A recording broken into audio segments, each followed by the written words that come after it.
Chapter number 4 रासायणिक गतिकी। मार्क्सनी दृष्टिए જોઈએ તો ચેપ્ટર જે છે ટોટલ 9 માર્ક્સનું છે।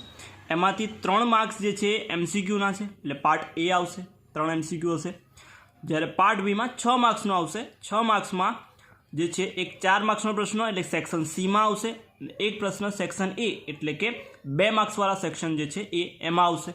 તો રાસાયણિક ગતિકીમાં આપણે કયા કયા પ્રશ્નો જોઈશું આજે, તો ફટાફટ એનું આપણે આખું ચેપ્ટર છે ચેપ્ટર રિવાઇઝ કરીશું। તો રાસાયણિક ગતિકીમાં આપણે જે પ્રક્રિયા છે પ્રક્રિયાના વેગ વિશેનો અભ્યાસ કર્યો આપણે। વેગ એટલે શું, તો વેગ એટલે કે પ્રક્રિયામાં આપણે વેગ જોઈશું। તો પ્રક્રિયામાં વેગ શાના સંદર્ભમાં, તો કે સાંદ્રતા, પ્રક્રિયક અને નિપજની સાંદ્રતામાં જે ફેરફાર થાય છે એના સંદર્ભમાં વેગ આપણે નક્કી કરીશું। તો વેગ એટલે શું બનશે, તો પ્રક્રિયક છે પ્રક્રિયકની સાંદ્રતામાં થતો ઘટાડો ભાગ્યા તે માટે લીધેલો સમય। એવી જ રીતે નિપજ માટે લખવું હોય તો વેગ બરાબર શું બને, તો વેગ બરાબર નિપજની સાંદ્રતામાં થતો વધારો। પ્રક્રિયક છે પ્રક્રિયકની સાંદ્રતામાં ઘટાડો થાય જ્યારે નિપજ છે નિપજની સાંદ્રતામાં વધારો થાય। તો આપણે લખવું હોય તો કે પ્રક્રિયક અને પ્રક્રિયકમાંથી આપણી જોડે બને છે નિપજ। તો પ્રક્રિયક છે એની સાંદ્રતામાં ઘટાડો થાય, પ્રક્રિયકની સાંદ્રતામાં ઘટાડો થાય જ્યારે નિપજ છે એની સાંદ્રતામાં વધારો થાય। જેમ જેમ પ્રક્રિયા આગળ વધે એમ પ્રક્રિયકની સાંદ્રતામાં ઘટાડો થાય જ્યારે નિપજની સાંદ્રતામાં વધારો થાય। તો વેગ બરાબર આપણે સૂત્ર બનશે વેગ બરાબર સાંદ્રતામાં થતો, કોમન સૂત્ર લખવું હોય તો સાંદ્રતામાં થતો ફેરફાર ભાગ્યા તે માટે લીધેલો સમય, તે માટે લીધેલો સમય થશે। તો વેગ બરાબર સાંદ્રતામાં થતો ફેરફાર ભાગ્યા તે માટે લીધેલો સમય। મારે પ્રક્રિયકના સંદર્ભમાં લખવું છે તો પ્રક્રિયકના સંદર્ભમાં સૂત્ર બને પ્રક્રિયક। તો પ્રક્રિયક માટે લખવું તો વેગ બરાબર પ્રક્રિયકની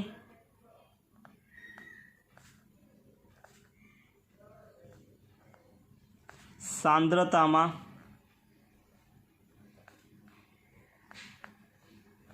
ઘટાડો ભાગ્યા તે માટે લીધેલો સમય લખાશે। એવી જ રીતે નિપજ માટે લખવું હોય તો નિપજ માટે સૂત્ર બનશે વેગ બરાબર નિપજની સાંદ્રતામાં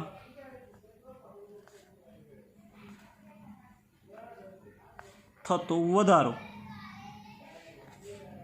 ભાગ્યા લીધેલો સમય। તો આવું આપણે કંઈક ભણ્યા હતા। હવે આના માટે આપણે સૂત્ર બનાવવું હોય તો બને વેગ બરાબર માઇનસ સાંદ્રતામાં થતો ફેરફાર એટલે ઘટાડો થાય છે તો ડેલ્ટા આર ભાગ્યા ડેલ્ટા ટી। એવી રીતે વેગ બરાબર પ્લસ ડેલ્ટા પી ભાગ્યા ડેલ્ટા ટી। આ કૌંસમાં લખ્યું એ સાંદ્રતા દર્શાવે છે, પી એટલે કે પ્રોડક્ટ એટલે કે નિપજ કહેવાશે। પ્લસ લખ્યું છે પ્લસ દર્શાવે છે કે નિપજની સાંદ્રતામાં વધારો થાય છે, માઇનસ જે લખ્યું છે એ માઇનસ દર્શાવે છે કે પ્રક્રિયકની સાંદ્રતામાં ઘટાડો થાય છે। માટે આપણે સૂત્ર બને કે વેગ બરાબર અથવા સરેરાશ વેગ પણ કહેવાય, વેગ બરાબર અથવા તો સરેરાશ વેગ તો આર એવી બરાબર minus delta R upon delta T બરાબર plus delta P upon delta T. તો આ એક આપણે સમીકરણ ભણ્યા હતા। એવી જ રીતે ત્વરિત વેગ એટલે કોઈ ક્ષણિક સમય માટે આપણે ત્વરિત સમય માટે નક્કી કરવું હોય વેગનું મૂલ્ય, જેને ત્વરિત વેગ કહેવાશે આર ઇન્સ્ટન્ટેનિયસ। તો આર ઇન્સ્ટન્ટ એટલે આર ઇન્સ્ટન્ટ ઇક્વલ ટુ ડેલ્ટાની જગ્યા પર ડી લખવાનો, ડી નાનો તફાવત માટે ડી અને મોટો તફાવત તો ડેલ્ટા વપરે, તો નાના તફાવત માટે ડેલ્ટાની જગ્યા પર ડી આર અપોન ડીટી બરાબર plus DP upon DT, DP upon DT. અને આ સમીકરણ પરથી વેગનો એકમ લખવો હોય તો વેગનો એકમ આપણે યાદ રાખશું ઉપર સાંદ્રતા છે, સાંદ્રતા એટલે સાંદ્રતાનો એકમ ઉપર સાંદ્રતા છે, આપણે સાંદ્રતા ભાગ્યા સમય લખાય, સાંદ્રતા ભાગ્યા સમય એટલે એકમ મૂકે સાંદ્રતાનો તો મોલ પર લીટર, મોલ પર લીટર થશે, અને સમય છે એ છે સેકન્ડમાં લઈએ તો સેકન્ડ ઇન્વર્સ, અથવા તો એના ઉપર લખાય mall litre inverse second inverse, તો વેગનો એકમ આવો લખાશે મોલ પર લીટર સેકન્ડ ઇન્વર્સ અથવા mall litre inverse second inverse. તો આવું કંઈક આપણે ભણ્યા હતા. એના ગ્રાફ દોરી લઈએ સાઈડ પર કે પ્રક્રિયક માટે ગ્રાફ દોરી, તો પ્રક્રિયક માટે ગ્રાફ આ રીતે મળશે આપણને. સમય વર્સિસ સાંદ્રતા, એક જ ગ્રાફમાં આપણે બે દોરી લઈએ. તો શરૂઆતમાં પ્રક્રિયકની સાંદ્રતા હશે કોઈ મૂલ્ય, તો જેવું જેવો સમય પસાર એમ ઘટતો જશે એટલે આ રીતે ગ્રાફ મળશે. જો આનો ઢાળ દોરીએ તો ઢાળની વેલ્યુ છે એ ઢાળનું મૂલ્ય માઇનસ મળશે.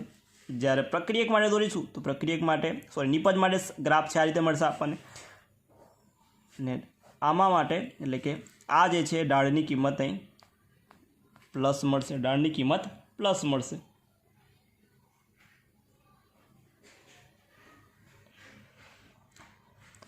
ઢાળની કિંમત આપણને ઇન્સ્ટન્ટેનિયસ માટે શોધવું તો R instant equal to minus dr upon dt બરાબર માઇનસ ઢાળ જેટલું મળશે. કેટલું મળશે? માઇનસ ઢાળ જેટલું. એવું જ આના માટે લખવું હોય તો આર ઇન્સ્ટન્ટ બરાબર પ્લસ dp upon dt બરાબર પ્લસ ઢાળ મળશે, પ્લસ ઢાળ મળશે. આ ગ્રાફ આપણે દોર્યો એ પ્રક્રિયક માટેનો છે. આ ગ્રાફ જે દોર્યો આપણે એ નિપજ માટે મળશે. આટલી વસ્તુ આપણે શરૂઆતની જે પ્રસ્તાવના છે એમાંથી જોયું હતું આપણે. આગળ આપણે જોઈએ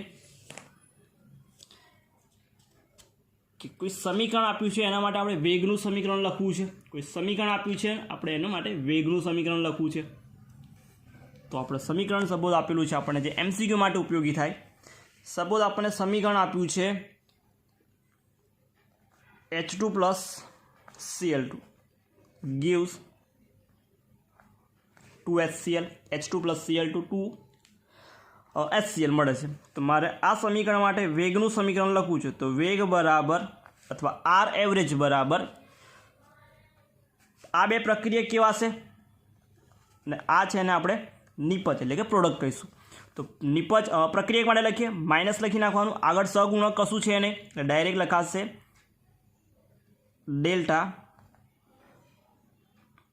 ડેલ્ટા કૌંસમાં H2 પ્રક્રિયક છે અપોન ડેલ્ટા ટી બરાબર માઇનસ ડેલ્ટા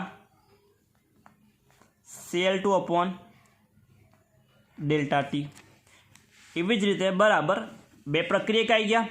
નિપજનું લખીએ પણ નિપજમાં પ્લસ લખી અને આગળ 2 છે સહગુણકમાં એટલે સહગુણક 2 છે તો 2 નીચે લખાશે એટલે 1/2 ડેલ્ટા કૌંસમાં લખાશે HCl ભાગ્યા ડેલ્ટા ટી. તો આ જે સમીકરણ આપણે લખીશું. અથવા તો ડેલ્ટાની જગ્યાએ ડી લખીએ તો માઇનસ DH2 અપોન ડીટી બરાબર માઇનસ DCl2 અપોન ડીટી બરાબર પ્લસ નિપજ માટે 1/2 સહગુણક 2 છે એટલે છેદમાં આવશે DHCl upon DT ds upon DT. તો આ રીતે આપણે સમીકરણ લખીશું.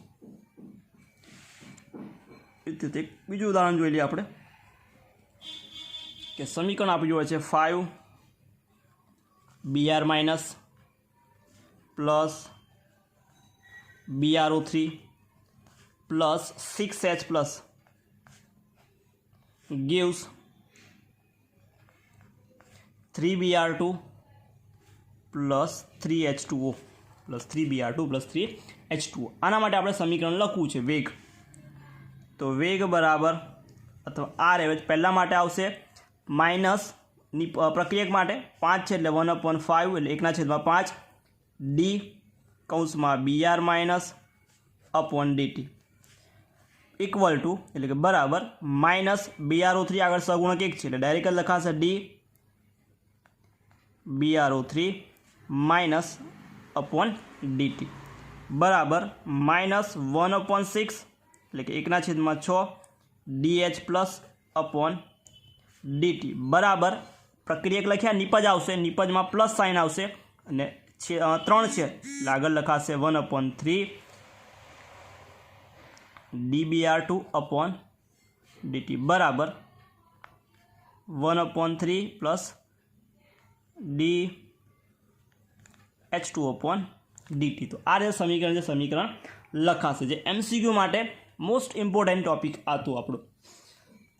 હવે બીજું જોઈએ આપણે કે વેગ જે છે એ વેગને સાંદ્રતાના પર્યાયમાં, જેને વેગ અભિવ્યક્તિ કહીશું આપણે, સાંદ્રતાના પર્યાયમાં દર્શાવીએ તો એને વેગ અભિવ્યક્તિ કહેવાશે, જેને વેગ નિયમ અથવા તો વેગ અભિવ્યક્તિ કહેવાશે। તો વેગ નિયમ અથવા વેગ અભિવ્યક્તિ શું હતું તો જોઈ લઈએ પહેલા વેગ નિયમ અથવા તો વેગ અભિવ્યક્તિ।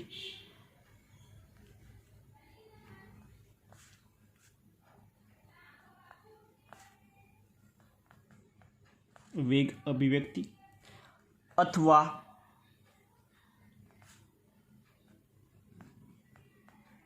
સમીકરણ। વેગ નિયમ, વેગ અભિવ્યક્તિ અથવા વેગ સમીકરણ। તો પ્રક્રિયાનો જે વેગ જે છે, પ્રક્રિયાનો વેગ, પ્રક્રિયાનો વેગ છે, પ્રક્રિયાના વેગને પ્રક્રિયકની સાંદ્રતાના પર્યાયમાં અથવા સંદર્ભમાં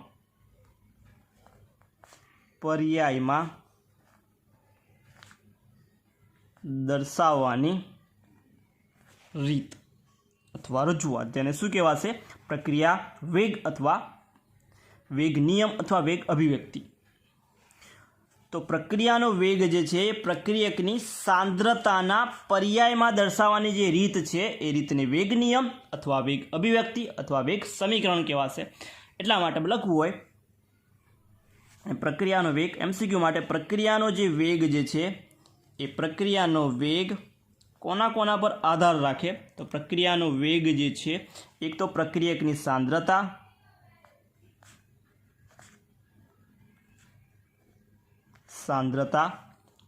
સાંદ્રતા અથવા તો જો વાયુ હોય તો વાયુના દબાણ પર આધાર રાખશે, વાયુના દબાણ પર આધાર રાખશે, તાપમાન અથવા તો ઉદ્દીપક પર આધાર રાખશે। તો પ્રક્રિયાનો વેગ છે કયા કયા પરિબળ પર આધાર રાખે છે તો પ્રક્રિયકની સાંદ્રતા, વાયુ હોય તો વાયુનો દબાણ, તાપમાન અને ઉદ્દીપક પર આધાર રાખશે। આપણે વેગ નિયમ શું કીધું, વેગ નિયમમાં પ્રક્રિયાનો વેગ એ પ્રક્રિયકની સાંદ્રતાના પર્યાયમાં દર્શાવવાની જે રીત છે। તો આપણે સમીકરણ કોઈ આપેલું છે આપણને કે A પ્લસ B એમાંથી B ને આપણને કોઈ નિપજ મળે છે, માટે આ પ્રક્રિયા માટે મારે વેગ લખવો હોય તો વેગ લખાશે, વેગ જે છે એ વેગ ચલે છે પ્રક્રિયકની સાંદ્રતા, તો પ્રક્રિયક છે A અને પ્રક્રિયક છે B એની સાંદ્રતાના સમપ્રમાણમાં હશે, કોઈ ઘાતાંકના સમપ્રમાણમાં હશે, કોઈ ઘાતાંકના સમપ્રમાણમાં હશે, જેને વેગ નિયમ અથવા વેગ અભિવ્યક્તિ કહેવાશે। હવે x અને y જે છે એ તત્વયોગમિતિ ગુણાંક હોઈ પણ શકે અને તત્વયોગમિતિ ગુણાંક ના પણ હોઈ શકે, એટલે ax એ a બરાબર હોઈ શકે અથવા ના પણ હોઈ શકે। વેગનું આપણે લખવું હોય તો આ સમપ્રમાણતાનું ચિહ્ન છે, કાઢવું હોય તો અચળાંક મૂકવો પડે, એટલે સમીકરણ બને વેગ બરાબર k a⁴x b⁴y। વેગ જે છે વેગને કહેવાશે વેગ અચળાંક, k છે એને કહેવાશે વેગ અચળાંક, x અને y છે પ્રક્રિયાક્રમ કહેવાશે, આગળ જોઈશું આપણે ને।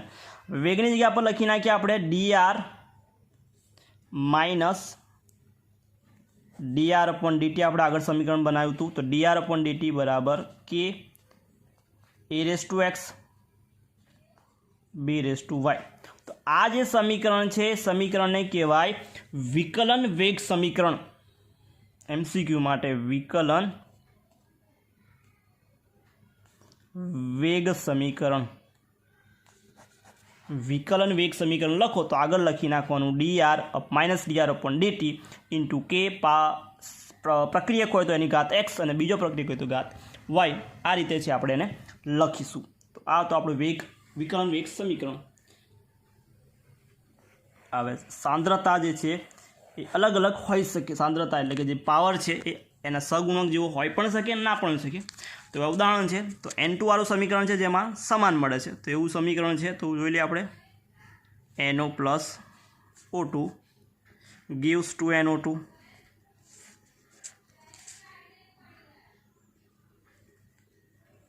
વેગ બરાબર સમીકરણ બને કે પ્રક્રિયક છે કે એનો બીજો પ્રક્રિયક છે O2. તો એનો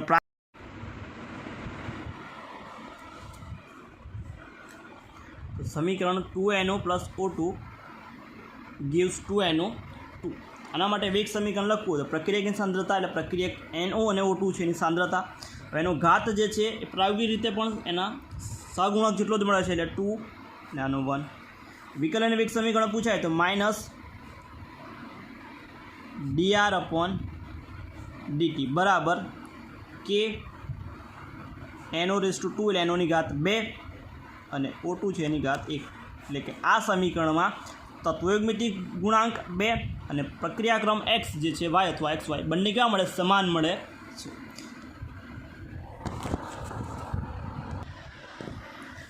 તો નેક્સ્ટ છે પ્રક્રિયાક્રમ.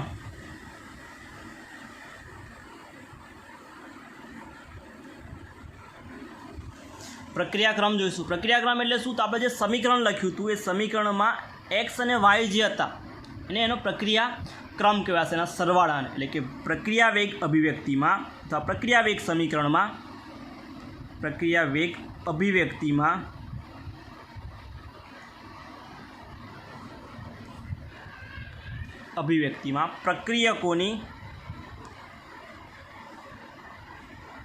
પ્રક્રિયકોની સાંદ્રતાના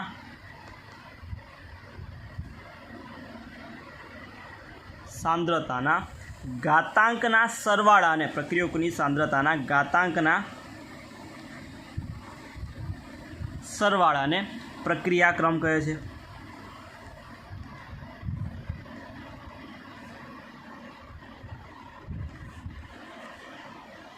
તો પ્રક્રિયા વેગ અભિવ્યક્તિ સમીકરણમાં અથવા અભિવ્યક્તિમાં પ્રક્રિયકોની જે સાંદ્રતા છે એનો ઘાતાંક જે છે x અને y જે લખ્યો હતો આપણે એને સરવાળાને આનો પ્રક્રિયાક્રમ કહેવાય છે. આપણે સમીકરણ બનાવ્યું હતું પ્રક્રિયા વેગ બરાબર કે વેગ અચળાંક a⁴x and b⁴y. આમાં જે x અને y જે છે એ x અને y એને પ્રક્રિયાક્રમ કહેવાશે. x અને y બેનો સરવાળો છે n અને n ને કહીશું આપણે પ્રક્રિયા. x શું દર્શાવે છે? તો પ્રક્રિયક એના સંદર્ભમાં પ્રક્રિયાક્રમ એટલે એના સંદર્ભમાં પ્રક્રિયાનો ક્રમ કયો છે? x છે. બી જે છે એ બીના સંદર્ભમાં પ્રક્રિયાનો ક્રમ પૂછાય તો y છે. બેનો સરવાળો પ્રક્રિયાનો કુલ ક્રમ એટલે પ્રક્રિયા કુલ ક્રમ n જે છે અને એની વેલ્યુ જે છે એ કઈ પોસિબલ થાય? 0 થાય, 1 થાય, 2, 3 અને અપૂર્ણાંક પણ મળી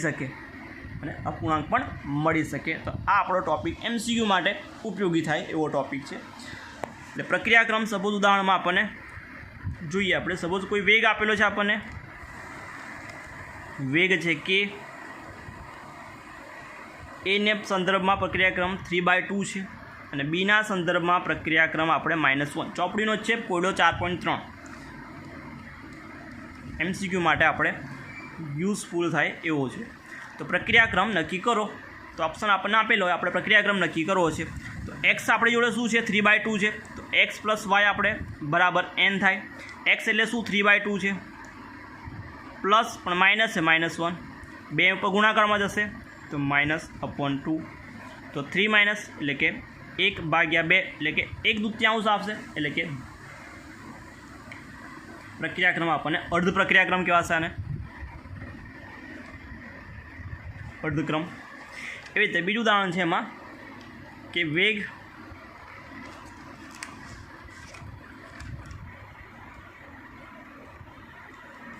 a⁴ 1/2 છે અને b⁻3/2 ટોટલ પ્રક્રિયાક્રમ નક્કી કરવો છે તો 1/2 પ્લસ 3/2 બંનેના છેદ સરખા છે એટલે ઉપરનો સરવાળો 3 + 1/2 તો 3 ને 1 4 4/2 એટલે 2 કેન્સલ 4 દૂર થઈ જશે 2 × 4 એટલે આવશે 2 તો કયો ક્રમ કહેવાશે 2 આવ્યો મતલબ દ્વિતીય ક્રમ તો આ રીતે આપણને સમીકરણ મળે અને આપણે શોધીશું હવે નેક્સ્ટ ટોપિક આપણે જોઈએ નેક્સ્ટ તો કે જે એ પ્રક્રિયા એક જ તબક્કામાં થાય એક જ તબક્કામાં થાય અને પ્રાથમિક અને જે 2 તબક્કામાં એટલે કે એક કરતાં વધારે તબક્કામાં થાય તો એને જટિલ પ્રક્રિયા કહેવાશે બરાબર એક તબક્કામાં થાય તો પ્રાથમિક અને એક કરતાં વધારે તબક્કામાં થાય તો એને જટિલ પ્રક્રિયા કહીશું પછીનો ટોપિક આપણા માટે ઇમ્પોર્ટન્ટ કે વેગ અચળાંક જે કે છે એનો એકમ નક્કી કરવા માટેનું તો વેગ અચળાંક કેનો એકમ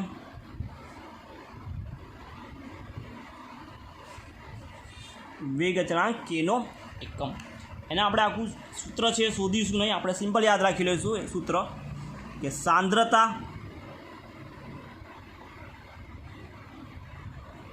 એની ઘાત યાદ રાખશું 1 - n અને s સેકન્ડ ઇન્વર્સ અથવા સમય ઇન્વર્સ અથવા તો આ એક સૂત્ર યાદ રાખી લઈશું બીજું સાંદ્રતાની જગ્યા પર સાંદ્રતાને લખાય મોલ પર લીટરમાં તો મોલ ભાગ્યા લીટર આખાની ઘાત 1 - n એટલે પ્રક્રિયાક્રમ અને સેકન્ડ ઇન્વર્સ આ સૂત્ર આપણે ગોખી જ નાખીશું જે પણ પ્રક્રિયાક્રમ પૂછાય એ n જે છે મૂકી દેવાનો nની પ્રથમ ક્રમની પ્રક્રિયા માટે શોધવું છે તો nની વેલ્યુ મૂકી તો આપણે બધા માટે જોઈ લઈએ પહેલાં પ્રથમ ક્રમ માટે શોધવું છે આપણે પૂછાય પ્રથમ ક્રમની પ્રક્રિયા માટે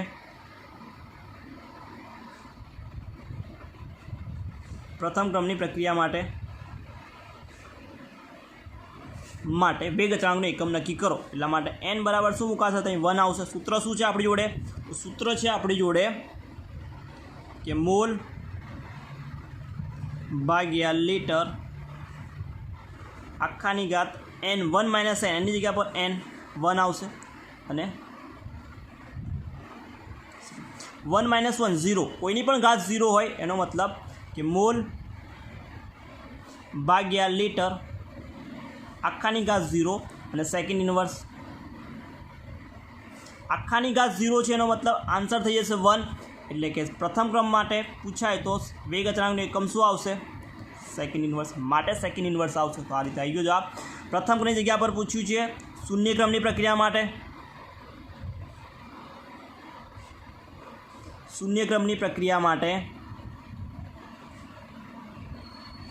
વેગ અચળાંક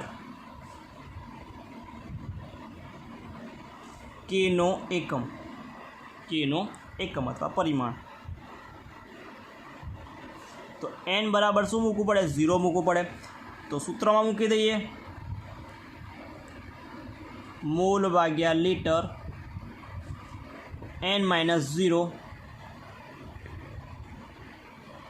સેકન્ડ ઇન્વર્સ 1 - 0 એટલે 1 થઈ જશે એટલે મોલ ની ઘાત 1 એટલે મોલ લીટરની ઘાત 1 થશે લીટર ઉપર આવે તો મોલ લીટર ઇન્વર્સ સેકન્ડ શૂન્ય ક્રમની પ્રક્રિયા માટે મોલ લીટર ઇન્વર્સ આપણને એકમ છે લીટર ઇન્વર્સ સેકન્ડ ઇન્વર્સ એકમ મળશે શૂન્ય ક્રમની પ્રક્રિયા માટે એ રીતે nની વેલ્યુ આપણે જુદી જુદી મૂકી અને પ્રક્રિયાક્રમ છે નક્કી કરીશું એ રીતે દ્વિતીય ક્રમ માટે એટલે n બરાબર 2 મૂકીએ દ્વિતીય ક્રમ કહેવાશે એને તો સૂત્ર મળશે આપણને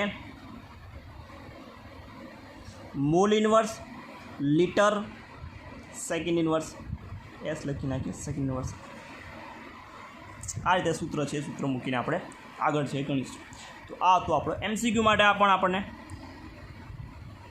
1 માર્ક્સ માટે આપણે યુઝફુલ ઉપયોગી થાય પછીનો ટોપિક 2 માર્ક્સ માટે અથવા 2 માર્ક્સમાં પૂછાઈ શકે એવો ટોપિક છે જેને આણ્વિકતા કહીશું આપણે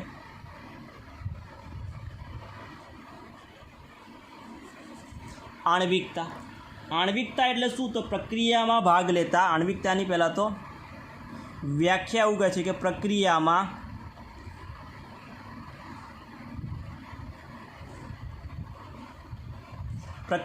ભાગ લેતા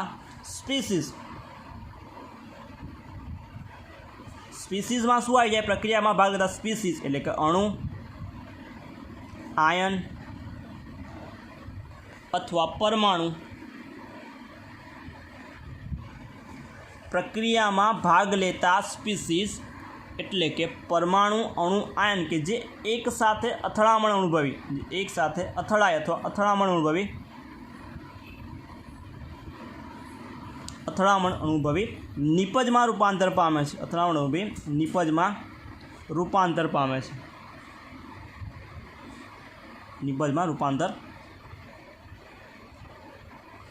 પામે છે. તો આ જે સંખ્યા છે એ સંખ્યાને તો સ્પીસીઝને આણ્વિકતા કહેવાશે. પ્રક્રિયાની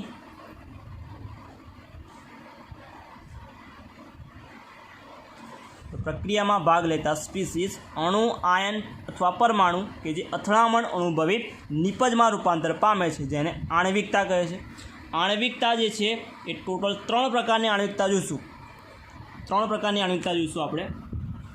એક આણ્વીય પ્રક્રિયા, એક આણ્વીય કે જેમાં એક જ અણુ ભાગ લેતો હોય તો એવું હશે આપણી જોડે, જેને એક આણ્વીય.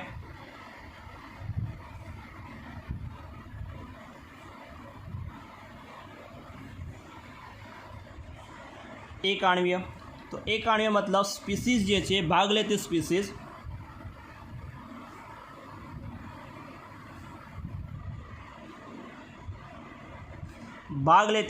કેટલી હશે? તો ભાગ લેતી સ્પીસીઝ એક જ હશે. તો આવી પ્રક્રિયાને એક આણ્વીય. ઉદાહરણમાં છે NH4 એટલે કે એમોનિયમ નાઇટ્રાઇટનું વિઘટન. NH4NO2 એટલે કે એમોનિયમ નાઇટ્રાઇટનું વિઘટન થાય તો નિપજમાં મળે આપણને N2+H2, N2+2 mall of H2O, જેમાં એક જ અણુ અથવા એક જ સ્પીસીઝ ભાગ લે છે, માટે એને એક આણ્વીય પ્રક્રિયા કહેવાશે. એવી જ રીતે દ્વિઆણ્વીય.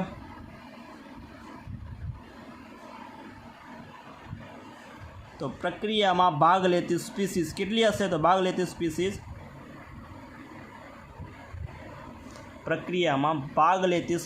જે છે એ 2 છે. તો આવી પ્રક્રિયાને દ્વિઆણ્વીય પ્રક્રિયા કહેવાશે. એમાં હાઇડ્રોજન આયોડાઇડનું વિઘટન, હાઇડ્રોજન આયોડાઇડ એટલે કે 2 મોલ ઓફ HI એનું વિઘટન થાય તો નિપજમાં મળે H2+I2, જેમાં પ્રક્રિયામાં ભાગ લેતા સ્પીસીઝ જે છે 2 છે, 2 મોલ ઓફ HI, માટે એને દ્વિઆણ્વીય કહેવાશે. ત્રીજું છે ત્રિઆણ્વીય પ્રક્રિયા.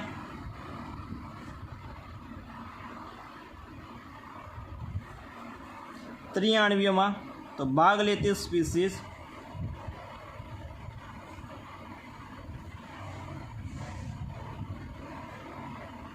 ત્રણ હશે, તેને ત્રિઆણ્વીય પ્રક્રિયા કહેવાશે. તો ત્રિઆણ્વીય પ્રક્રિયાનું ઉદાહરણ છે 2NO+O2. તો નિપજ મળે છે 2 મોલ ઓફ NO2. તો 2 mall NO plus 1 mall NO. તો પ્રક્રિયામાં ભાગ લેતી સ્પીસીઝ 3 છે, માટે એને ત્રિઆણ્વીય પ્રક્રિયા કહેવાશે. 3 કરતાં વધુ જે પ્રક્રિયા છે એમાં સંભાવના જે છે કેવી છે? ઓછી છે.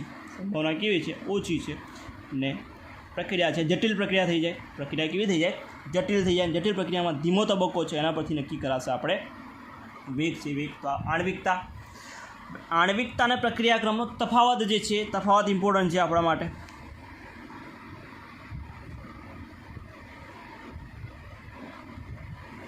તફાવત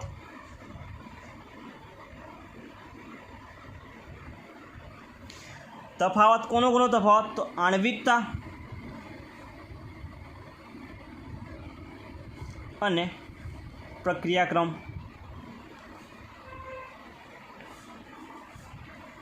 તો પ્રક્રિયાક્રમ અને આણ્વિકતા. તો પ્રક્રિયાક્રમ જે છે એ પ્રાયોગિક રાશિ છે. પહેલું તો પોઈન્ટ લખવાનો, પ્રાયોગિક રાશિ છે. આ સૈદ્ધાંતિક લખાશે, પ્રાયોગિક રાશિ છે. પછી એની કિંમત, પ્રાયોગિક રાશિ છે એની કિંમત જે છે 0 અથવા અપૂર્ણાંક હોઈ શકે. 0 અથવા તો અપૂર્ણાંક હોઈ શકે. જ્યારે આમાં 0 અથવા અપૂર્ણાંક પોસિબલ છે નહીં. પહેલો પોઈન્ટ, આણ્વિકતા 0 અથવા અપૂર્ણાંક પોસિબલ છે, અપૂર્ણાંક શક્ય નથી. અપૂર્ણાંક શક્ય નથી. પછી પ્રક્રિયાક્રમ અને તો આણ્વિકતા માત્ર પ્રાથમિક પ્રક્રિયા લાગુ પડે. પ્રાથમિક પ્રક્રિયાને જ લાગુ પડે, જ્યારે આણ્વિકતા પ્રાથમિક અને જટિલ એટલે કે બંને પ્રક્રિયાને પ્રાથમિક અને જટિલ બંનેને લાગુ પડે। પ્રક્રિયાક્રમ એ જો જટિલ પ્રક્રિયા હશે તો જટિલ પ્રક્રિયામાં ધીમા તબક્કા દ્વારા નક્કી થશે, ધીમા તબક્કા દ્વારા નક્કી કરીશું। જ્યારે આમાં ધીમા તબક્કાની આણ્વિકતા પણ કેવી હશે? સમાન હશે। ધીમા તબક્કાની આણ્વિકતા પણ સમાન હશે। શૂન્ય અને અપૂર્ણાંક શક્ય નથી, જ્યારે પ્રક્રિયાક્રમ શૂન્ય અને અપૂર્ણાંક હોઈ શકે। પ્રાથમિક પ્રક્રિયા માટે લાગુ પડે તો પ્રાથમિક અને જટિલ બંને માટે લાગુ પડે।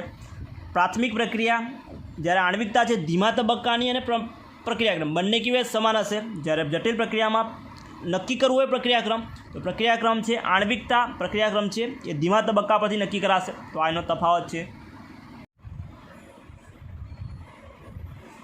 વેગ અચળાંક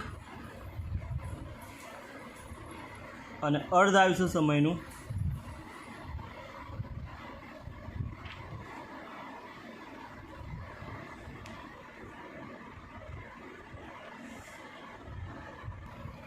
તો શૂન્યક્રમની પ્રક્રિયા માટે વેગ અચળાંક અને અર્ધ આયુષ્ય સમયનું સમીકરણ સારું।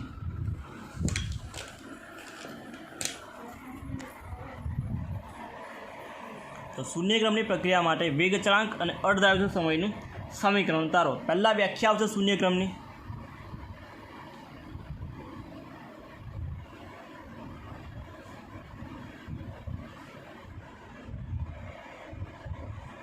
પહેલાં આવશે શૂન્યક્રમ જે છે શૂન્યક્રમ પ્રક્રિયાની વ્યાખ્યા। તો વ્યાખ્યામાં લખાશે કે જે પ્રક્રિયામાં પ્રક્રિયા વેગ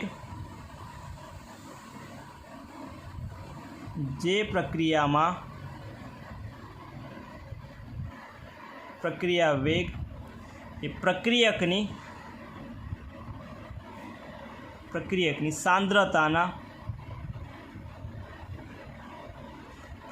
સાંદ્રતાના શૂન્ય ઘાતાંકના સમપ્રમાણમાં હોય। શૂન્ય ઘાતાંકના સમપ્રમાણ જે પ્રક્રિયામાં પ્રક્રિયા વેગ એ પ્રક્રિયકની સાંદ્રતાના શૂન્ય ઘાતાંકના સમપ્રમાણમાં હોય તો તેવી પ્રક્રિયાને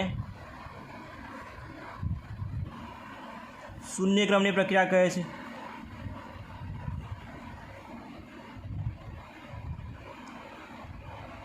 તો આ પહેલો પોઈન્ટ આવશે એની વ્યાખ્યા। પછી લખીશું આપણે યાદ રાખવા માટે પ્રક્રિયાક્રમમાં કે ડાયરેક્ટ આપણે લખવું હોય તો પ્રક્રિયા વેગ જે છે એ પ્રક્રિયાક્રમના સમપ્રમાણમાં, તો પ્રક્રિયકની સાંદ્રતાના સમપ્રમાણમાં હશે, પણ કયો ઘાત? તો પ્રક્રિયક એની સાંદ્રતા એટલે કૌંસમાં લખ્યું એટલે શૂન્ય ઘાતાંકના સમપ્રમાણમાં આ રીતે લખાશે। આપણે સમીકરણ તારવવાનું છે તો લખીએ, ધારો કે કોઈ પ્રક્રિયક આર છે એમાંથી આપણને નિપજ પી મળે છે। તો આના માટે મારે વેગ લખવો હોય, શૂન્યક્રમ પ્રક્રિયા છે તો વેગ ચલે છે, પ્રક્રિયક છે આર એટલે આર લખીશું એની ઘાત 0 r⁻0। હવે સમપ્રમાણતાનું ચિહ્ન છે કાઢવું એટલે અચળાંક મૂકું છું, માટે વેગ બરાબર કોઈ અચળાંક k⁻r⁻0। આ કે લખ્યું હોય કે એને શું કહેવાશે? તો જ્યાં k બરાબર વેગ અચળાંક થશે, k બરાબર વેગ અચળાંક। હવે વેગ બરાબર આપણે સૂત્ર લખ્યું હતું આગળ, વેગ બરાબર માઇનસ dr/dt બરાબર k r⁻0। કોઈની પણ ઘાત 0 હોય તો એનો આન્સર 1 આવે, કોઈની પણ ઘાત 0 હોય એટલે આન્સર 1 થાય, એટલે r0ની કિંમત 1 થાય। એટલે સમીકરણ બને આપણી જોડે માઇનસ dr/dt બરાબર કે આર એસ ટુ 0 એટલે 1 થઈ જશે, એટલે minus D R upon D T બરાબર આર. મારે ડીટી છે જેને લઈ જવું છે આ બાજુ અને માઇનસ બી લઈ જઈએ આ બાજુ, તો સમીકરણ બનશે આપણી જોડે ડીઆર બરાબર minus k into DT, minus k into DT. સમીકરણ મળ્યું. સમીકરણ જે છે એનું નામ આપી દઈએ સમીકરણ 1, સમીકરણ નંબર 1. સમીકરણ 1નું સંકલન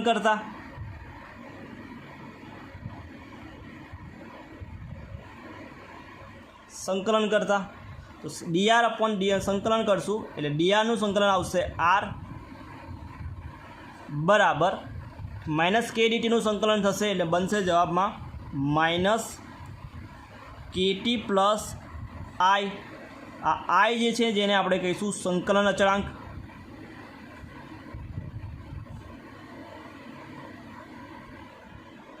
સંકલન અચળાંક કહીશું. તો સમીકરણ નંબર 2 કહી દઈએ. ધારો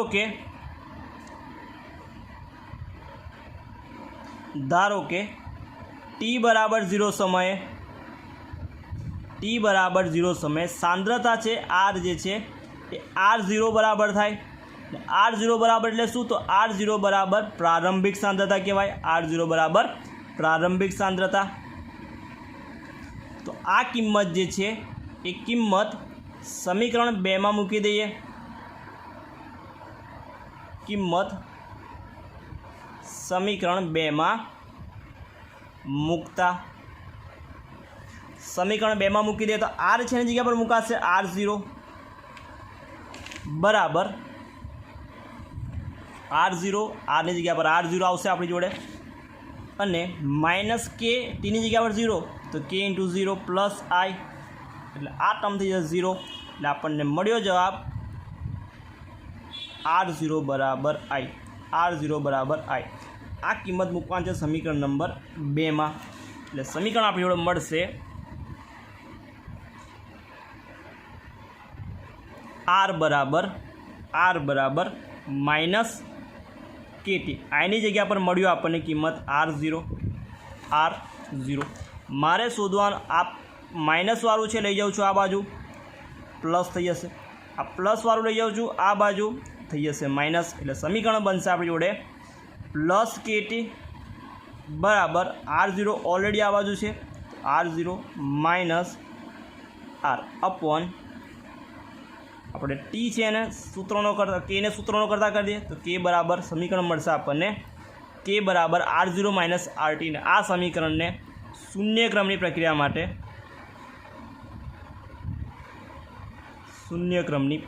માટે વેગ અચળાંકનું સમીકરણ કહે છે. વેગ અચળાંકનું સમીકરણ કે બરાબર R0 minus R upon T મળશે. ગ્રાફ જોઈ લઈએ એનો, એટલે કે આલેખ આપણે દોરવાનો છે. એક આલેખ આર વિરુદ્ધ ટી એટલે કે સમયનો આલેખ દોરવાનો છે. તો આલેખ દોરીશું તો મળશે પહેલાં તો સીધી રેખા. તો આલેખ દોરી દઈએ.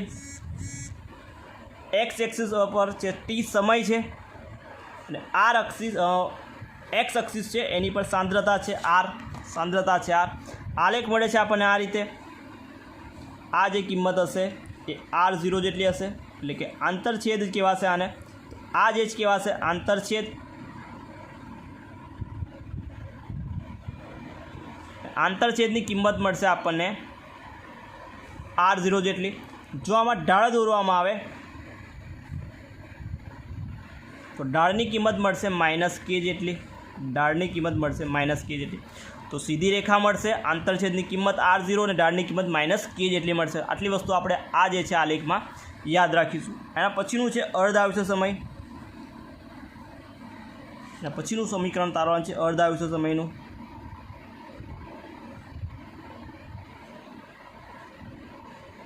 અર્ધ આયુષ્ય સમય તો એની વ્યાખ્યા પહેલાં લખીએ કે જે સમયે એટલે કે ટી બરાબર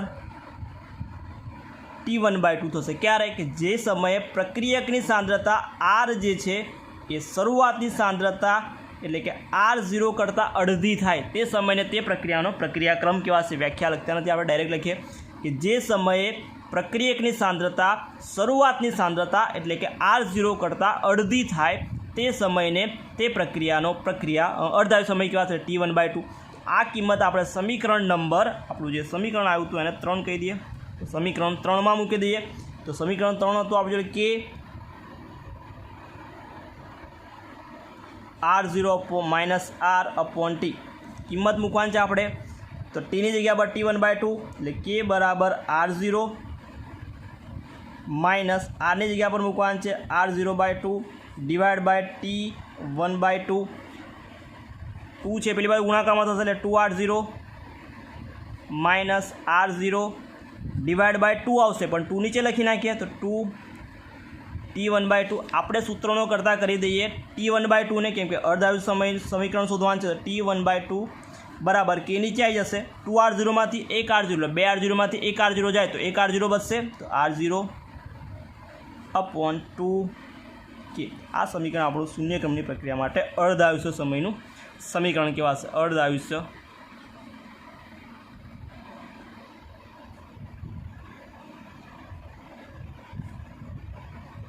સમીકરણ પરથી લખવું હોય તો લખાશે આપણે કે સમીકરણમાં T1/2 જે છે એ સમપ્રમાણમાં છે R0ના. એનો મતલબ કે શૂન્યક્રમની પ્રક્રિયા માટે અર્ધાયુષ્ય સમય એ શરૂઆતની સાંદ્રતાના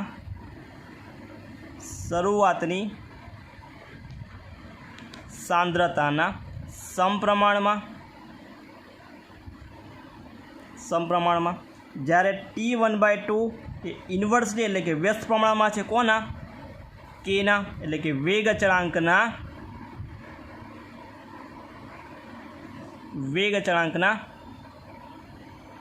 વ્યસ્ત પ્રમાણમાં. તો આ તો આપણે શૂન્યક્રમની પ્રક્રિયા માટે વેગ અચળાંક અને અર્ધાયુષ્ય સમયનું સમીકરણ ગ્રાફ સાથે. નેક્સ્ટ ટોપિક છે આપણો કે પ્રથમ ક્રમની પ્રક્રિયા માટે વેગ અચળાંક અને અર્ધાયુષ્ય સમયનું સમીકરણ. પ્રથમ ક્રમની પ્રક્રિયા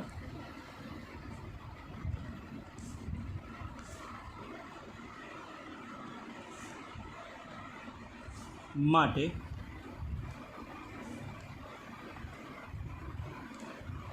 વેગ અચળાંક અને અર્ધાયુષ્ય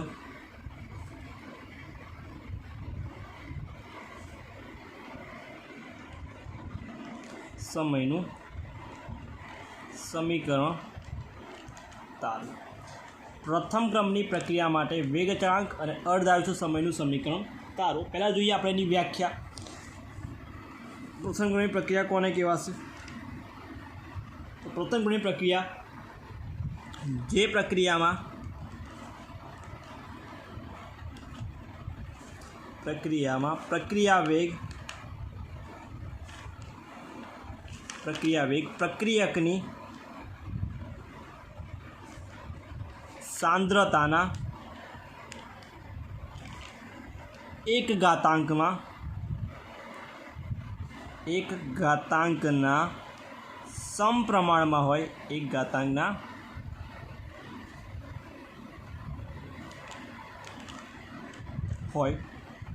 તો તેવી પ્રક્રિયાને પ્રથમ ક્રમની પ્રક્રિયા કહેવાશે. તો પ્રક્રિયા વેગ પ્રક્રિયકની સાંદ્રતાના એક ઘાતાંકના સમપ્રમાણમાં હોય તો તેવી પ્રક્રિયાને પ્રથમ ક્રમની પ્રક્રિયા કહેવાશે.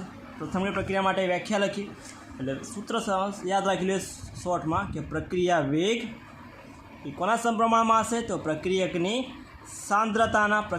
સાંદ્રતા કૌંસમાં લખીશું ઘાત કેટલો હોવો જોઈએ? 1. પ્રથમ ક્રમની પ્રક્રિયા કહેવાશે. પ્રક્રિયાનો વેગ પ્રક્રિયકની સાંદ્રતાના એક ઘાતાંકના સમપ્રમાણમાં હોય તો પ્રથમ ક્રમની પ્રક્રિયા કહેવાશે. આપણે લખીએ ઉદાહરણ દ્વારા જોઈએ. આવે ધારો કે કોઈ પ્રક્રિયક આરમાંથી નિપજ પી મળે છે. ધારો કે કોઈ પ્રક્રિયક આરમાંથી નિપજ પી મળે છે.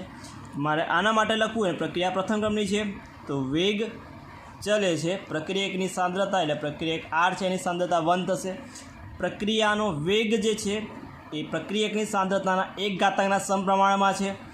મારે સમપ્રમાણતાનું ચિહ્ન કાઢવું છે તો બરાબર મૂકી અને વેગ અચળાંક એટલે કે અચળાંક મૂકીશું આપણે r/1, જ્યાં કે બરાબર શું કહેવાશે તો જ્યાં કે ને કહીશું આપણે કે બરાબર વેગ અચળાંક, કે બરાબર વેગ અચળાંક થશે. અને આગળ આપણે સૂત્ર તાર્યું હતું કે વેગ બરાબર માઇનસ dr/dt બરાબર k ઇન્ટુ r/1 એટલે આરની ઘાત 1. એટલે કે સમીકરણમાં કોઈની પણ ઘાત 1 હોય તેનો જવાબ જે છે એ જ થાય. એટલે આરની ઘાત 1 છે, જવાબ r જ થશે. અથવા તો 10ની ઘાત 1 તો 10 100ની ઘાત 1 તો જવાબ 100 જ આવે. એવી રીતે આરની ઘાત 1 છે મતલબ r જ આવશે. તો સમીકરણ બનશે આપણી જોડે માઇનસ dr/dt બરાબર k into r/1, k into r/1, 1ની જગ્યા પર r જ આવશે. સમીકરણમાં ચેન્જ કરવાનું છે આપણે, માઇનસ એને લઈ જવાનું છે આ બાજુ, આ dt છે ને લઈ જવાનું છે આ બાજુ, અને r છે ને લાવવાનું છે આપણે આ બાજુ. એટલે સમીકરણ બનશે આપણી જોડે dr/r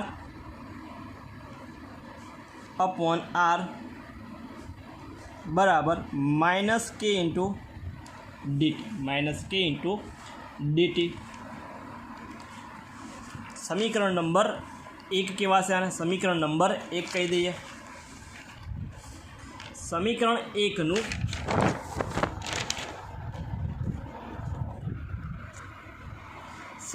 1નું સંકલન કરતા, સમીકરણ 1 છે એનું આપણે શું કરવાનું છે તો સમીકરણ 1નું સંકલન કરતા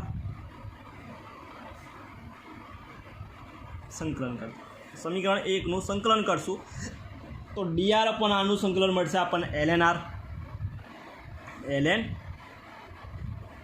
બરાબર માઇનસ k ઇન્ટુ ડીટીનું સંકલન આગળ લખ્યું તે રીત પ્રમાણે માઇનસ KT પ્લસ આઈને આપણે કહી દઈએ સંકલન અચળાંક,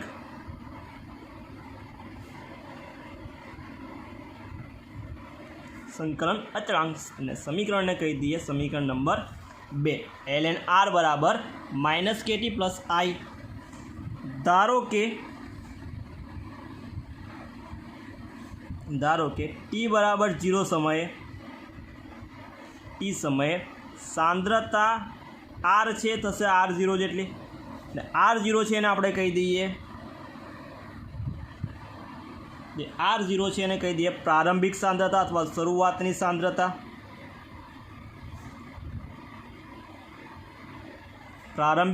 અથવા તો શરૂઆતની સાંદ્રતા. તો ln r ની જગ્યા પર લખાશે, આ કિંમત મૂકી દઈએ ઉપરના સમીકરણમાં, આ બંને કિંમત છે, કિંમત મૂકી દઈએ આપણે સમીકરણ નંબર 2માં. એટલે કે ln r છે એની જગ્યા પર લખાશે ln r0 બરાબર માઇનસ KT ઇન્ટુ ટીની જગ્યા પર 0 પ્લસ I, આ થઈ જશે 0. એટલે કે ln r 0 બરાબર I. અને આ કિંમત મૂકી દઈએ આપણે સમીકરણ નંબર 2માં, આઈની જગ્યા પર ln r0. તો સમીકરણ બનશે આપણી જોડે ln r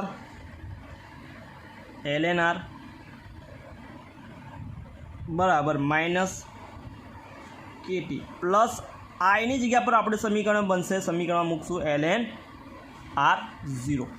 માઇનસવાળું છે ને લઈ જઈએ આ બાજુ, પ્લસ થશે, અને આને લઈ જઈએ આ બાજુ એટલે પ્લસ KT બરાબર ln r0 minus ln r.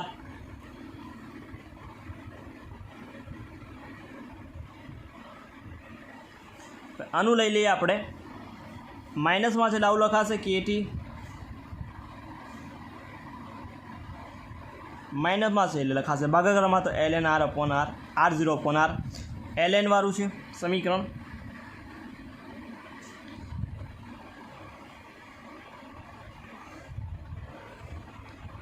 આને બંને આપણે lnની જગ્યા પર કરી નાખીએ લોગમાં. lnની જગ્યા પર લોગ મૂકવો હોય તો 2.303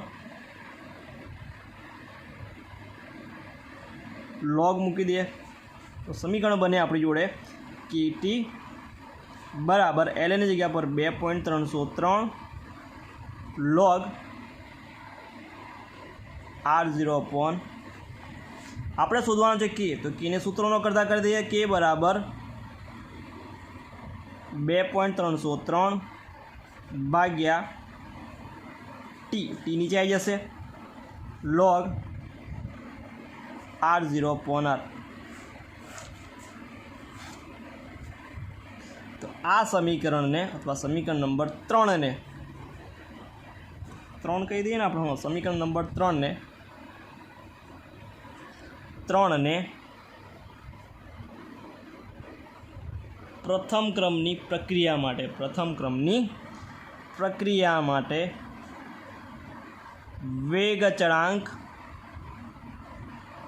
કેનું સમીકરણ કહે છે.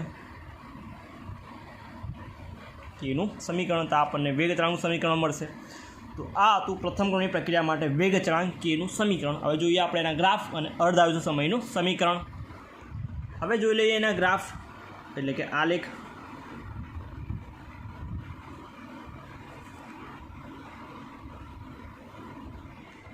ગ્રાફ પહેલો ગ્રાફ દોરવાનો છે આપણે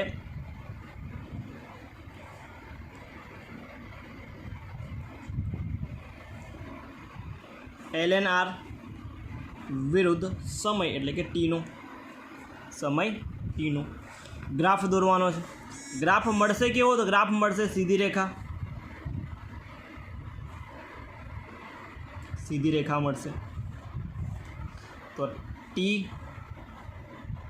આ બાજુ હશે lnr, ગ્રાફ મળશે આ રીતનો. આ જે કિંમત હશે એ કિંમત હશે lnr0 જેટલી. આ જે વેલ્યુ lnr0 છે એની કહેવાશે એનો આંતરછેદ.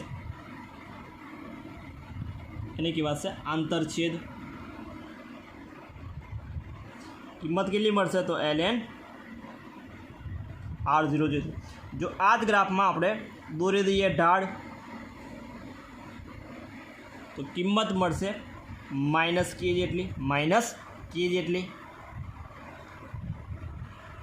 તો આ ગ્રાફ કયા સમીકરણ પરથી દોર્યો આપણે? તો આ ગ્રાફ માટે આપણે સમીકરણ યુઝ કર્યું lnr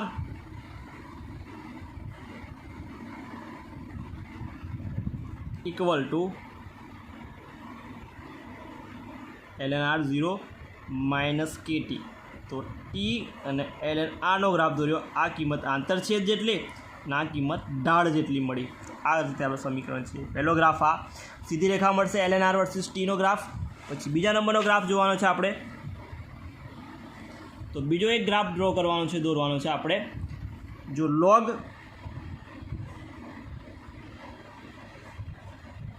r વિરુદ્ધ ટીનો ગ્રાફ દોરીએ કયા સમીકરણ પરથી?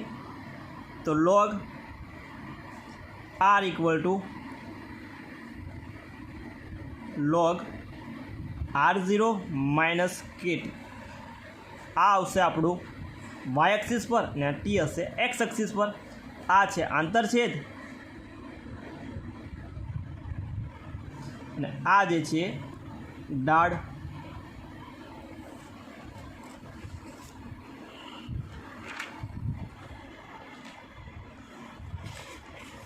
આ કિંમત હશે આપણી જોડે આંતરછેદ જેટલી.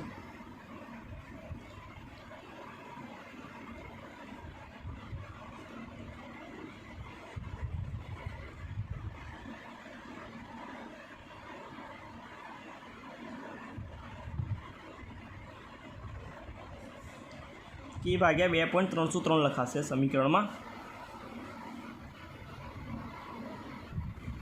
સમીકરણ આવું બનશે આપણું log R0 વિરુદ્ધ log t નો. તો સમીકરણ આપણું થશે આવું થશે. સમીકરણ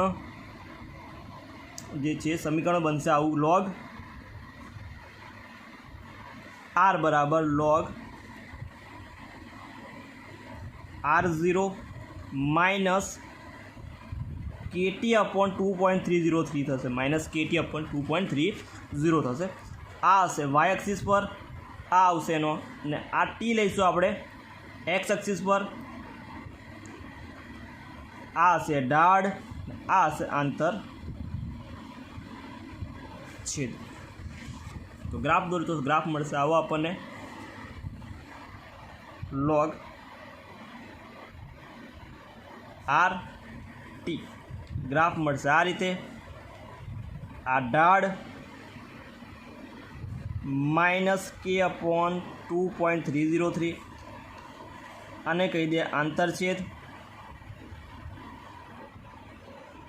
જેને આપણે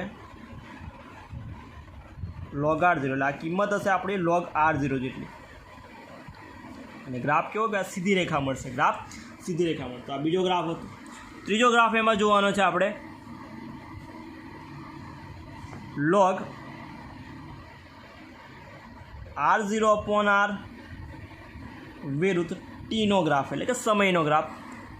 તો બધા ગ્રાફ કરતાં આ ગ્રાફ આપણને અલગ મળશે ને ઉદ્ગમ બિંદુમાંથી શરૂ થશે, એટલે કે વાય એક્સિસ પર log r0/r અને ટીનો ગ્રાફ દોરવાનો છે।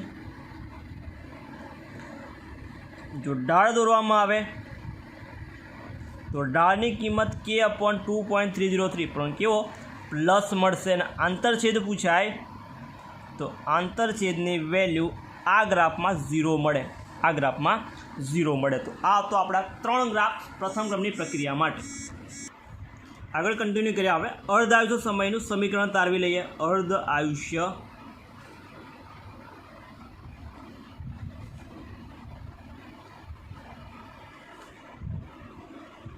સમીકરણ, જેનો સિમ્બોલ છે T1/2 અથવા T1/2। તો પ્રથમ ક્રમની પ્રક્રિયા માટે એટલે કે યાદ રાખો વ્યાખ્યાને એવું કહે છે જે સમયે પ્રક્રિયાના વ્યાખ્યા લખવાની કે જે સમયે પ્રક્રિયાનો વેગ જે સમયે પ્રક્રિયકની સાંદ્રતા શરૂઆતની સાંદ્રતા એટલે R0 જે છે પ્રક્રિયકની સાંદ્રતા R જે છે શરૂઆતની સાંદ્રતા R0 કરતાં અડધી થાય તે સમયને એટલે કે ટીને T1/2 એટલે કે અર્ધ આયુષ્ય સમય કહેવાશે। એનો અર્ધ આયુષ્ય સમય કહે છે। આ કિંમત મૂકી દઈએ આપણે સમીકરણ નંબર આપણું જે 3માં। સમીકરણ નંબર 3 શું હતું? સમીકરણ 3 જે હતું k બરાબર 2.303 ભાગ્યા t log r0/r, એટલે કે પ્રથમ ક્રમની પ્રક્રિયા માટે વેગ ચલાંકના સમીકરણમાં r બરાબર r0/2 અને t બરાબર T1/2 મૂકતા સમીકરણમાં મૂકી દઈએ તો 2.303 ટીની કિંમત T1/2 log r0, એટલે આરની જગ્યા પર r0/2, r0 કેન્સલ, 2 જશે ઉપર, એટલે સમીકરણ બનશે k બરાબર 2.303 ભાગ્યા T1/2 log 2। આપણે શોધવાનો છે T1/2, તો T1/2 ને સૂત્રનો કરતા કરી દઈએ તો T1/2 બરાબર 2.303 ભાગ્યા k log 2। તો T1/2 બરાબર 2.303 ભાગ્યા k અને log 2ની કિંમત આવે 0.3010। આ બેનો ગુણાકાર કરશું એટલે જવાબ થશે T1/2 બરાબર 0.693 ભાગ્યા k। આપણું પ્રથમ ક્રમની પ્રક્રિયા માટે અર્ધ આયુષ્ય સમયનું સમીકરણ। પ્રથમ ક્રમની પ્રક્રિયા માટે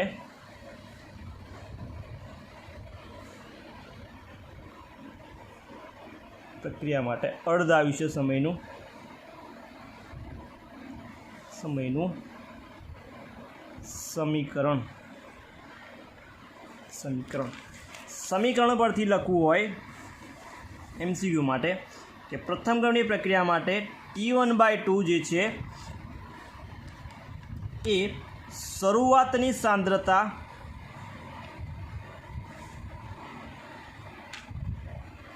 એટલે કે R0 થી સ્વતંત્ર, કેમ કે સમીકરણમાં R0 છે નહીં. T1/2 બરાબર 0.693 ભાગ્યા K, એટલે R0 થી સ્વતંત્ર. જ્યારે T1/2 ઇન્વર્સલી પ્રોપોર્શનલ એટલે વ્યસ્ત પ્રમાણમાં K છે, એટલે કે પ્રથમ ગણિત પ્રક્રિયા માટે T1/2 એ વેગ ચળાંકના વ્યસ્ત પ્રમાણમાં છે. વેગ ચળાંકના વ્યસ્ત પ્રમાણમાં. આ તો આપણો પ્રથમ ક્રમની પ્રક્રિયા, તેના માટે વેગ ચળાંક અને અર્ધસમયનું સમીકરણ અને એના ગ્રાફ. તો પ્રથમ ક્રમની પ્રક્રિયાના ઉદાહરણ, પહેલાં શૂન્ય ક્રમની પ્રક્રિયાના ઉદાહરણ જોઈ લઈએ.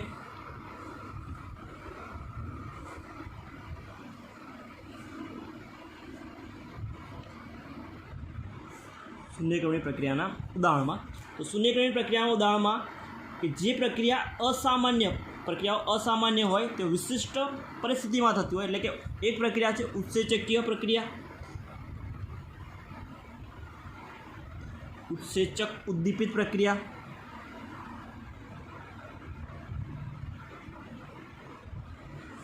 ઉત્સેચક ઉદ્દીપિત પ્રક્રિયા, અથવા તો કે જે ધાતુની સપાટી પર થતી હોય પ્રક્રિયા, જે પ્રક્રિયા ધાતુની સપાટી પર થતી હોય એવી પ્રક્રિયાઓ, એ બધી પ્રક્રિયાઓ શૂન્ય ક્રમની પ્રક્રિયા કહેવાશે. ઉત્સેચક વડે ઉદ્દીપિત થતી પ્રક્રિયા અથવા તો કે જે ધાતુની સપાટી પર થાય છે તેવી પ્રક્રિયાઓ શૂન્ય ક્રમની પ્રક્રિયાનું ઉદાહરણ છે. એમાં લખીએ આપણે તો કે NH3નું પ્લેટિનિયમની વિઘટન. તો NH3 જે છે એનું પ્લેટિનિયમની ઊંચા દબાણે, ઊંચા તાપમાને 1130 કેલ્વિને પ્લેટિનિયમની સપાટી પર, પ્લેટિનિયમ ઉદ્દીપકની સપાટી પર વિઘટન થાય તો N2 અને H2માં. તો આ પ્રક્રિયા જે છે એ શૂન્ય ક્રમની પ્રક્રિયા, એટલે કે વેગ બરાબર વેગ અચળાંક, પ્રક્રિયક છે NH3, શૂન્ય ક્રમની પ્રક્રિયા છે એટલે 0, તો વેગ આવશે K જેટલો. બીજું ઉદાહરણ છે એનું HIનું વિઘટન કોની સપાટી પર, તો કે AUની સપાટી પર વિઘટન થાય, એ શૂન્ય ક્રમની પ્રક્રિયા, તો H2 I2માં વિઘટન પામે. તો આના માટે વેગ લખવો હોય તો આના માટે પણ વેગ બરાબર વેગ અચળાંક K, HIની સાંદ્રતા 0 ઘાત એટલે કે K. તો શૂન્ય ક્રમની પ્રક્રિયા કહેવાશે. તો આ તો શૂન્ય ક્રમની પ્રક્રિયાનું ઉદાહરણ 2 લખ્યા આપણે. પ્રથમ ક્રમની પ્રક્રિયાનું ઉદાહરણ જોઈ લઈએ.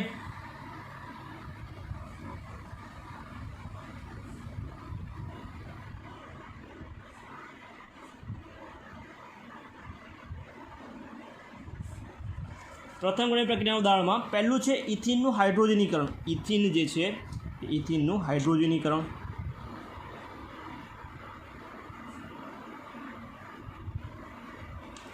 હાઇડ્રોજનીકરણ એટલે કે હાઇડ્રોજન ઉમેરાય, એટલે ઇથિનનું સૂત્ર થાય C2H4.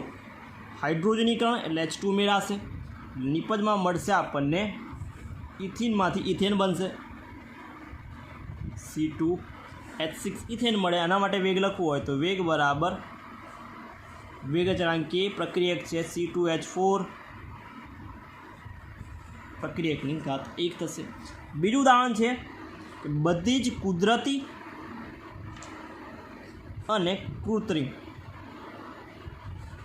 અને કૃત્રિમ રેડિયો સક્રિય પ્રક્રિયા જે છે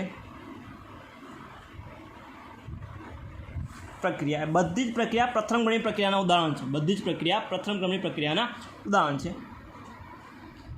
રેડિયમ ઉદાહરણ છે RA 226માંથી વિઘટન થઈ રેડોન એટલે કે RN 22286 ને ન્યુટ્રોન હિલિયમ છૂટો પડે છે, હિલિયમ 4.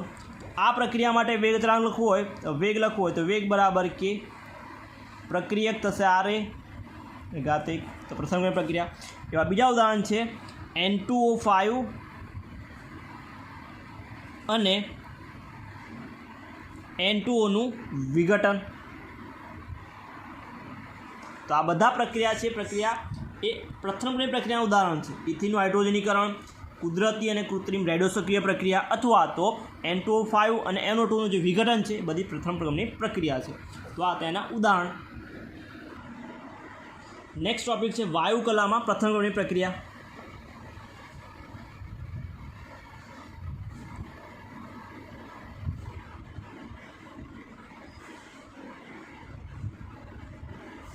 વાયુ કલામાં પ્રથમ ક્રમની પ્રક્રિયા. આપણને કોઈ પ્રક્રિયા આપી છે કે પ્રક્રિયા છે એ ગેસિયસ એટલે વાયુ અવસ્થામાં છે, જે નિપજમાં રૂપાંતર પામે છે બી ગેસિયસ અને સી ગેસિયસમાં એનું વિઘટન થાય છે, નિપજમાં રૂપાંતર પામે છે. સપોઝ પી જે છે એ છે એનું આંશિક દબાણ, સપોઝ ટી બરાબર 0 સમયે એનું આંશિક દબાણ પીઆઈ જેટલું છે. પીઆઈ એટલે કે ઇનિશિયલ દબાણ છે તો આનું 0 છે. સી છે એનું પણ 0 છે. અને ટી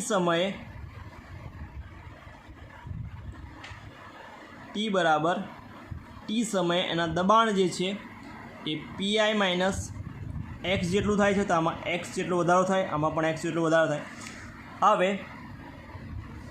એનું આંશિક દબાણ છે એ પીઆઈ જેટલું છે. બી છે એનું આંશિક દબાણ જે છે એ પીબી જેટલું છે. અને જે સી છે એનું આંશિક દબાણ છે પીસી જેટલું છે, એનું આંશિક દબાણ પીસી જેટલું છે. તો કુલ દબાણ શોધવું હોય તો પીટી બરાબર પીએ વત્તા પીબી વત્તા પીસી, મતલબ કે પીએ બરાબર આ સમીકરણ થાય, પીબી બરાબર એક્સ જેટલું થાય અને પીસી બરાબર એક્સ જેટલું થશે. તો કિંમત મૂકી દે સમીકરણમાં, પીએની જગ્યા પર પીઆઈ માઇનસ એક્સ, પીબીની જગ્યા પર એક્સ અને પીસીની જગ્યા પર પણ એક્સ. તો એક્સ કેન્સલ, એટલે કે પીટી બરાબર આપણને સમીકરણ મળશે પી કુલ બરાબર PI minus x, PI minus x જેટલું મળશે સમીકરણ. મારે આ સમીકરણ પરથી એક્સ શોધવું હોય તો એક્સ બરાબર PI minus PT, PI minus x બરાબર પીઆઈ માઇનસ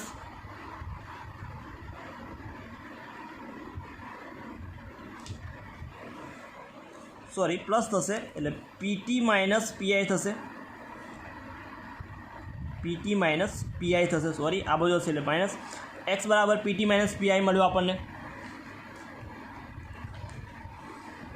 આ કિંમત આપણે ઉપરવાળા સમીકરણમાં મૂકી દઈએ કે પીએ બરાબર આપણું જો સમીકરણ થાય પીઆઈ માઇનસ એક્સ. હવે એક્સની કિંમત આપણે અહીં મૂકી દઈએ એટલે કે પીઆઈ માઇનસ એક્સની જગ્યા પર પીટી માઇનસ પીઆઈ, અંદર ગુણાકાર થશે, કૌંસ જે છે છોડીશું એટલે PI minus PT minus minus plus PI.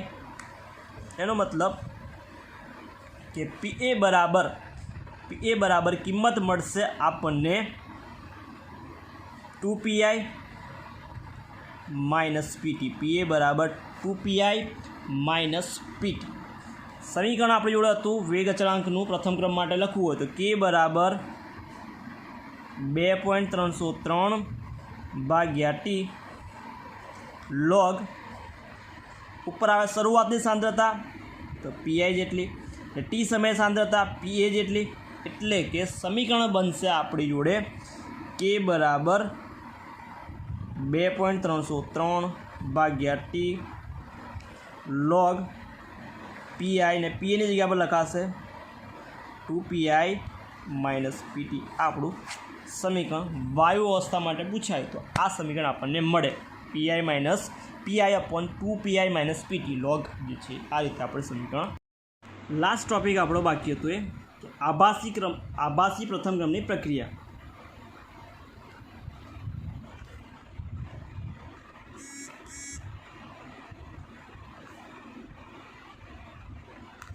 પ્રથમ ક્રમની પ્રક્રિયા. આભાસી પ્રથમ ક્રમની પ્રક્રિયા કોને કહેવાશે? તો એવી પ્રક્રિયા કે જેમાં કોઈ એક પ્રક્રિયકની સાંદ્રતા વધારે હોય. સપોઝ પ્રક્રિયા થાય છે એ અને બીની, નિપજ મળે છે આપણને સપોઝ સી, તો એ અને બીમાં સપોઝ બીની સાંદ્રતા આપણી જોડે છે 100 મોલર અને એક એ છે એની સાંદ્રતા છે 1 મોલર. તો કોઈ એકની સાંદ્રતા એટલી બધી વધારે હોય એકના કમ્પેરિઝનમાં કે જેનો જે ફેરફાર છે એ કેવો હોય ખૂબ જ ઓછો હોય. આવી પ્રક્રિયાને આપણે શું કહીશું? આવી પ્રક્રિયાને કહેવાશે આભાસી પ્રથમ ક્રમની પ્રક્રિયા એક બંને જે છે ભાગ લે છે, પરંતુ સાંદ્રતા છે એ એકની એટલી વધારે છે કે જેથી પ્રક્રિયા કોઈ એક જ પ્રક્રિયાની સાંદ્રતા પર આધાર રાખે. તો આવી પ્રક્રિયાને આપણે આભાસી પ્રથમ ક્રમની પ્રક્રિયા કહેવાશે. જો માટે આ પ્રક્રિયા માટે લખવું હોય તો આમાં જો સાંદ્રતામાં ફેરફાર થાય એ કેવું હશે? ઓછું હશે. આપણે લખી નાખીએ 0.1 કરી નાખીએ તો આ 100 મોલર છે, અથવા તો 10 મોલર રાખીએ અને આપણે તો 100 મોલર છે, તો આમાંથી ઘટાડો થાય પ્રક્રિયામાં તો 0 થશે. તો આ થશે 99.9. એનો મતલબ કે 100 જેટલી જ થઈ, એટલે ઘટાડો છે કેવો છે? ખૂબ જ ઓછો છે. આવી પ્રક્રિયાને પ્રથમ ક્રમની પ્રક્રિયા કહેવાશે. એ સાંદ્રતા કોઈ એક પ્રક્રિયાની સાંદ્રતા બદલાતી નથી, માટે આવી પ્રક્રિયાને પ્રથમ ક્રમની પ્રક્રિયા કહેવાશે. માટે પ્રથમ ક્રમની પ્રક્રિયા માટે આભાસી પ્રથમ ક્રમની પ્રક્રિયા તરીકે એને ઓળખીશું. મારે વેગ લખવું હોય તો વેગ બરાબર લખાય કે બે પ્રક્રિયક છે એ, બીજો પ્રક્રિયક છે બી, પણ બી જે છે એની સાંદ્રતા 4 રહેશે, એટલે સમીકરણમાં કે ડેશ કરી દઈએ આને, તો કે ડેશ અને કે બંને અચળાંક છે એની જગ્યા પર નવો અચળાંક મૂકી દઈએ આપણે કે બંને સાંદ્રતા સમાન. આ અચળાંક છે, આ કેની સાંદ્રતા બીની સાંદ્રતા પણ અચળ રહેશે, માટે આ પણ અચળાંક છે. બંને જગ્યા પર નવો અચળાંક મૂક્યો કે, તો કે બરાબર a⁻1. તો આ રીતે સમીકરણ બંને માટે પ્રથમ ક્રમની પ્રક્રિયા આભાસી પ્રથમ ક્રમની પ્રક્રિયા તરીકે એને ઓળખીશું, અથવા આભાસી પ્રથમ ક્રમની પ્રક્રિયા કહેવાશે. ઉદાહરણમાં છે ઇથાઇલ એસિટેટનું જળ વિભાજન. ઇથાઇલ એસિટેટનું સૂત્ર છે CH3COO C2H5. જળ વિભાજન કરે H2O એસિડની હાજરીમાં તો બનશે એસિટિક એસિડ CH3COOH અને ઇથિનોલ એટલે કે C2H5OH. સપોઝ T બરાબર 0 સમયે સાંદ્રતા આપણી જોડે આપેલી છે 0.01 મોલર, અને આની છે 10 મોલર, અને આની થશે 0 મોલર, આની પણ 0 મોલર. પ્રક્રિયા થાય છે તો T સમયે આપણે સાંદ્રતા જોઈએ તો આમાં 0 મોલ થઈ જાય છે, આમાં થાય છે 9.99, અને આમાં થાય છે 0.01 મોલ, આમાં પણ 0.01. તો સાંદ્રતા છે બીની જે છે અથવા H2Oની સાંદ્રતા કેવી? અચળ રહે છે. માટે આના માટે પણ વેગ લખવો હોય તો વેગ બરાબર કે CH3COO C2H5, અને H2Oની સાંદ્રતા અચળ છે, માટે કે બરાબર કેની જગ્યા પર નવો અચળાંક મૂકી દીધો, એટલે કે CH3COO C2H5. એટલે કે આભાસી પ્રથમ ક્રમની પ્રક્રિયા કે કોઈ એકની સાંદ્રતા અચળ રહેતી હોય, બદલાતી હોય, પણ કેવો ફેરફાર? નહિવત ફેરફાર થતો હોય તો એને આપણે આભાસી પ્રથમ ક્રમની પ્રક્રિયા કહેવાશે. બીજું ઉદાહરણ છે એનું સુક્રોઝનું જળ વિભાજન. તો C12H22O11 જળ વિભાજન કરીએ તો મળે સુક્રોઝ, એટલે કે સુક્રોઝ જળ વિભાજન થાય તો ગ્લુકોઝ અને ફ્રુક્ટોઝ C6H12O6 અને સુક્રોઝ અને ફ્રુક્ટોઝ અને ગ્લુકોઝ તો C6H12O6 મળશે. આના માટે પણ વેગ બરાબર તો કોઈ એક જ પ્રક્રિયા આની સાંદ્રતા અચળ રહેશે, માટે વેગ બરાબર કે C12H22O11. આ તો આપણો ચેપ્ટર નંબર 4 એનું કમ્પ્લીટ રિવિઝન.